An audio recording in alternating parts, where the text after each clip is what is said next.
Bonjour et bienvenue dans ce podcast spécialement fait pour vous par le cabinet Serendip. Vous savez, le cabinet qui recrute par approche directe dans le secteur de la santé. Aujourd'hui, nous recevons Margot Lebrun, consultante au sein du cabinet Serendip.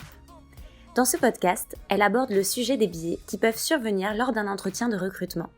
Apprenez à les connaître et à les déjouer. Aujourd'hui, nous allons parler des différents biais que vous pouvez rencontrer lorsque vous vous trouvez face à un candidat dans le cadre d'un entretien de recrutement. Il n'est pas toujours facile de conserver toute son objectivité lorsque l'on fait passer un entretien d'embauche. C'est un véritable métier et même les évaluateurs professionnels doivent être attentifs à ne pas se laisser influencer par des éléments qui pourraient être perturbateurs. Notre humeur du jour, l'énergie positive ou négative que dégage un candidat, la comparaison avec les candidats précédents ou encore la projection de notre propre histoire professionnelle sur son CV sont autant de biais qui peuvent altérer notre jugement et nous faire passer à côté de la vraie valeur d'un candidat. Il existe énormément de biais lors d'un recrutement. Le plus commun est certainement l'effet de halo, qui consiste à ne pas réussir à se détacher de sa première impression et à rechercher ensuite toutes les informations qui viendront confirmer l'opinion que nous nous sommes forgés au détriment des autres. On peut également citer le biais qui nous pousse à favoriser inconsciemment les candidats avec lesquels nous avons des points communs. Que ce soit dans notre parcours académique, nous avons fait la même école, professionnel, il est passé par une entreprise où j'ai fait un stage, ou même dans notre vie privée. Il vient de la même ville que moi, pratique le même sport.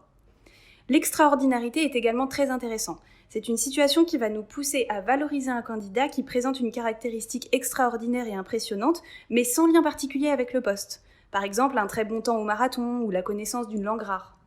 On pourrait citer de nombreux autres biais auxquels il convient de faire attention en situation d'entretien.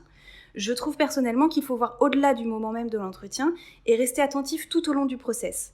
En effet, on constate régulièrement qu'une shortlist entière peut être dégradée par le dernier candidat reçu. S'il est mauvais, notre sentiment de déception sera si fort qu'il rejaillira sur ceux d'avant. On aura l'impression de n'avoir reçu que des candidats médiocres parce que notre entretien le plus récent se sera mal passé. A l'inverse, un candidat excellent peut lui aussi disqualifier tous les autres, qui jusqu'à présent nous plaisaient, mais paraissent soudain fades face à cette dernière candidature. On a tendance à éliminer trop rapidement ces candidats de qualité reçus au début de la recherche, car on ne se souvient plus assez bien de notre échange avec eux, ou bien parce qu'on se persuade qu'on pourra toujours trouver mieux et qu'il est impossible de tomber trop rapidement sur le bon. Cette tendance à chercher constamment la comparaison peut énormément ralentir un process, voire faire perdre de bons candidats qui avancent sur d'autres pistes en parallèle. De façon générale, lorsque le recrutement n'est pas votre métier, la meilleure façon de se protéger de ces biais reste de s'accorder un peu de temps pour prendre du recul à la suite d'un entretien et ne pas prendre de décisions précipitées.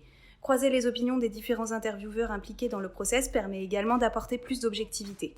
Et ne pas oublier que le candidat parfait n'existe pas.